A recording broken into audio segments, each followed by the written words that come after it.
Retomemos el relato. Hemos dejado a Francisco de los Cobos con su flamante hábito de Santiago y recién casado con un linaje que le reportará la categoría social que le falta. Todo marcha a la perfección. Encumbrado a las más altas esferas de la corte imperial y convertido en pieza clave del entramado político, su fortuna y su estatus son incontestables. Pero tan meteórico ascenso necesariamente le va a granjear rivalidades y enemistades. Se le acusa de manera más o menos velada de mirar más por sus intereses que por los del Estado, imputaciones que Cobos siempre sabe afrontar de manera solvente. No obstante, el duelo más agrio que va a tener el ubetense en el terreno político será con el canciller Mercurio de Gatinara. Y es que la tensión entre ambos adalides de la administración se va a iniciar hacia 1522, cuando una vez nombrado emperador, la corte de Carlos V regresa a España. La razón no es otra que, como suele ocurrir en estos casos, el control del poder, o para ser precisos, el mayor control del poder respecto a su rival. El pulso será duro, pero poco a poco Francisco de los Cobos irá ganándose la confianza del monarca y consigue ir colocando a sus ayudantes en los puestos clave del aparato gubernativo. El golpe final tendrá lugar en 1523, cuando el emperador decide reordenar la dirección de sus asuntos económicos creando el Consejo de Hacienda. Cobos será nombrado secretario, mientras que Gatinara queda excluido. De nuevo insistimos en que aparte de su capacidad profesional, debió tener mucha culpa de su éxito el carisma personal del que apenas han llegado descripciones, pero que debemos suponer realmente notable para combinar la seriedad e integridad que seguro verían en él con su habilidad para la persuasión y predisposición que transmitía a sus superiores. Una muestra del poder de Francisco de los Cobos puede encontrarse en lo que sus coetáneos escriben de él. Así el propio emperador escribe: «Porque veis la confianza que yo hago de Cobos y la experiencia que tiene de mis negocios, que está más informado y tiene más plática de los que nadie también en ellos, y en las cosas que os pareciere tomar su información y consejo, lo toméis». El embajador de la República de Venecia deja escrito sobre Cobos: «Que conoce la naturaleza del César. Quizá a ello se debe el predicamento que goza con su majestad, y que éste jamás rechace lo que le pide. Cuando se encuentra con el emperador, todo pasa por sus manos, y cuando aquel está ausente, él es el que dirige todos los asuntos de importancia a través del consejo y por su propio juicio».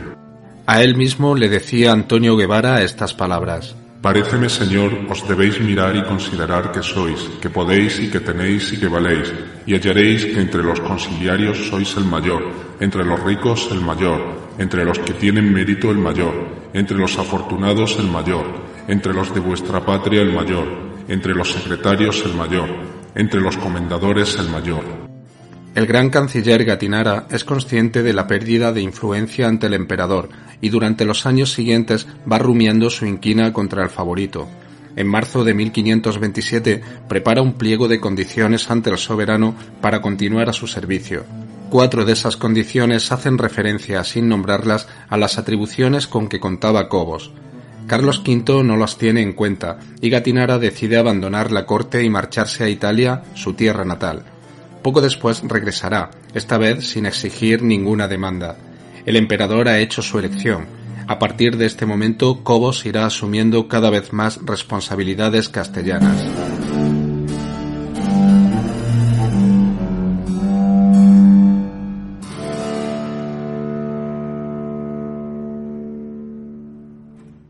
Siendo Francisco de los Cobos hombre de estrecha confianza de Carlos V, es lógico que, aparte de dirigir los asuntos de la propia España, el emperador solicite su consejo en las actividades de la diplomacia exterior. De hecho, poco antes de la coronación imperial, Carlos ya le había nombrado miembro del Consejo de Estado. Gatinara, a pesar de la pérdida de peso político, continuará en el cargo de consejero mayor de don Carlos hasta su muerte en 1530. El emperador decide asumir personalmente la dirección de la política exterior, auxiliado por don Francisco de los Cobos y el señor de Granvela. El comendador mayor Cobos tiene, desde comienzos de la década de 1530, poder decisivo en Castilla, y es además responsable de las relaciones con el Papa y los estados italianos.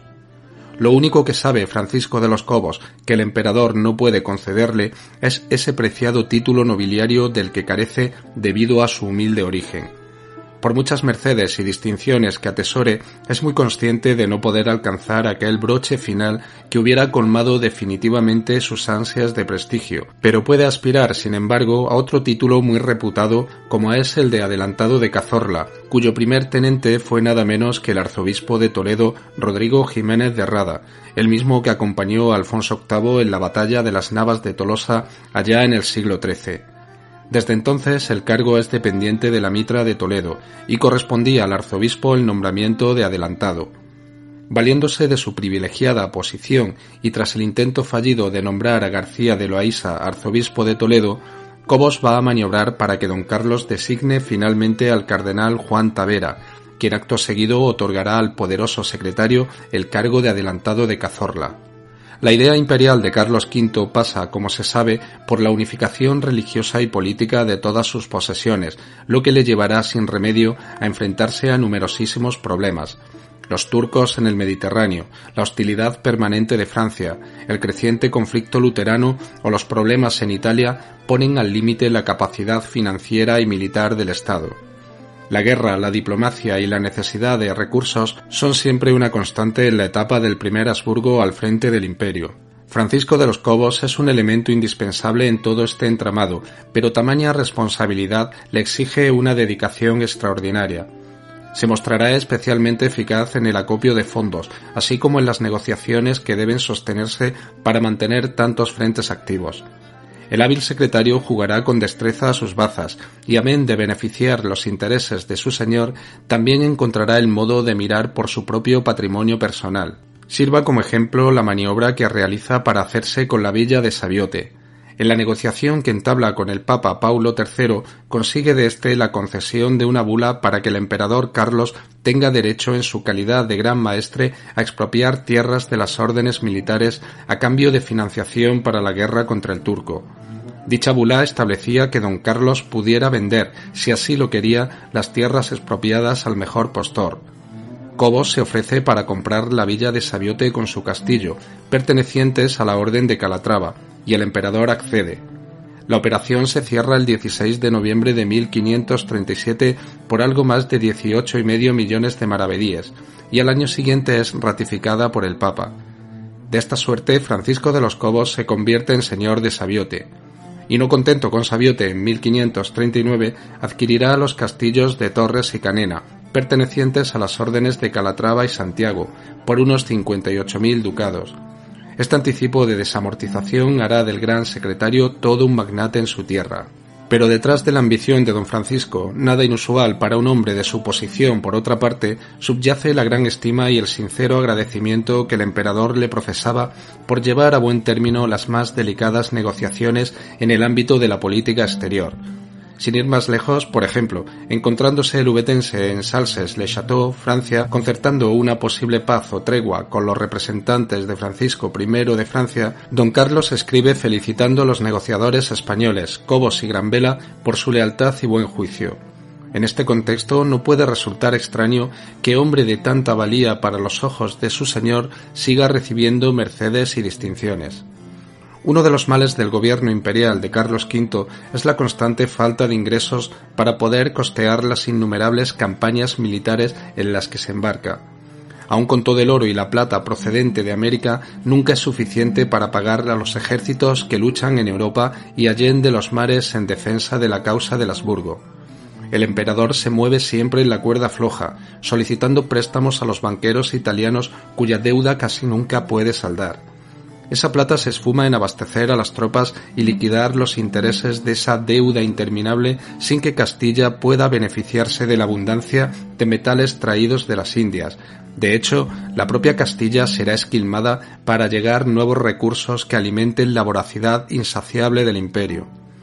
En 1539 vuelve a salir don Carlos de España para solucionar los problemas de Flandes, pero en esta ocasión Cobos no le acompañará, sino que se quedará en la península con la misión de resolver la angustiosa situación financiera.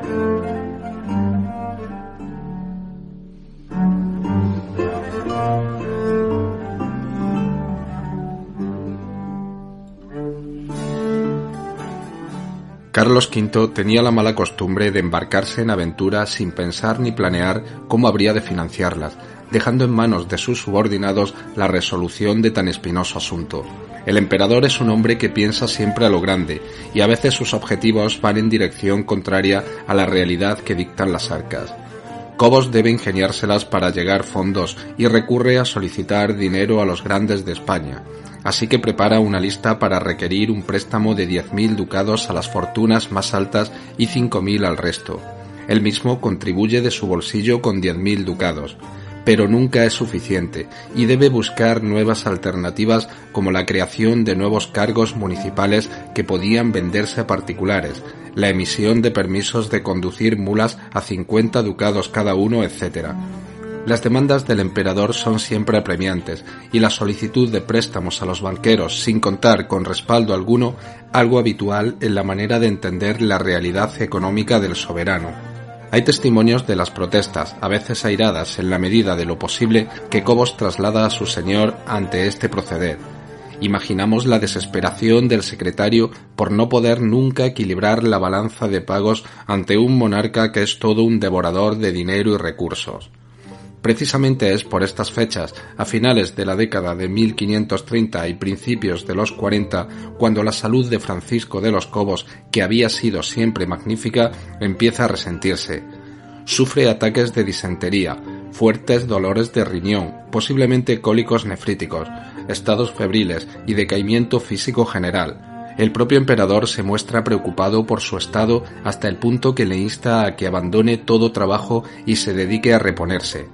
Existen testimonios escritos que indican que la verdadera causa del malestar de Cobos era el tortuoso inicio de su hija doña María de Sarmiento con el joven duque de Sesa. Ese matrimonio provoca que el secretario establezca un mayorazgo en favor de su hijo don Diego, privilegio que le había sido concedido en 1529. No debía ver las cosas claras con ese enlace para querer atar el patrimonio familiar en una sola persona, en este caso el hijo varón. Cobos realiza un minucioso inventario de todas sus propiedades, inversiones y objetos de valor con la intención de asegurar que permanezcan en la familia. Es ilustrativo el documento en la medida en que muestra el orgullo que siente por todos los títulos y mercedes conseguidas a lo largo de su vida. La voluntad de que su recuerdo y sus méritos permanezcan en la memoria tras su muerte hacen de Francisco de los Cobos un hombre de su tiempo, de ese renacimiento que quiere trascender la existencia mortal en los hechos memorables que se logran en vida. Llegada la década de 1540, se va a producir un cambio en la mentalidad del emperador. Poco a poco don Carlos se va a ir desprendiendo de la tutela de sus principales consejeros para ir tomando sus propias decisiones. Esto no significa que la figura de Cobos pierda influencia.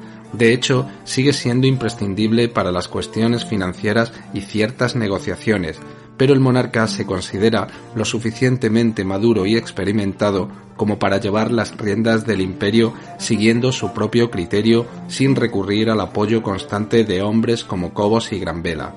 Aparte de eso, no puede olvidarse el hecho de que el ubetense no veía con buenos ojos muchas de las aventuras europeas acometidas por el emperador. La prueba de que Carlos V no ha perdido la confianza en su secretario es cuando, con motivo de su nueva salida de España en 1543, deja instrucciones para el gobierno en su ausencia, nombrando regente a su hijo Felipe y estableciendo que sean 3 consejeros mayores quienes lo asistan en su cometido: el cardenal Tavera, el duque de Alba y Francisco de los Cobos. En dichas instrucciones, don Carlos define a Cobos como hombre fiel y buen trabajador, aunque ya menos que lo fue por razones de edad y dolencia, el mejor conocedor de los negocios del emperador en los que es extraordinariamente experto, gran oficial para las cuestiones de hacienda, hombre deseoso de riqueza y poder, recomendando que en las cosas que os pareciere su información y consejo lo toméis. En la Biblioteca Nacional se conserva una copia del siglo XVIII de una carta que Cobos escribió al emperador por orden suya, en la que don Francisco hace una descripción íntima del príncipe Felipe, comentando sus actividades como regente y el juego de rivalidades que se daba en la corte.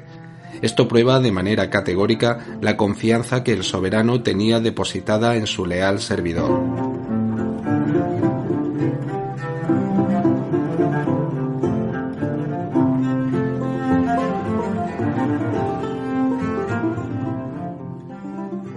Pero Pero los años pasan y la salud de don Francisco es cada vez más precaria. En 1546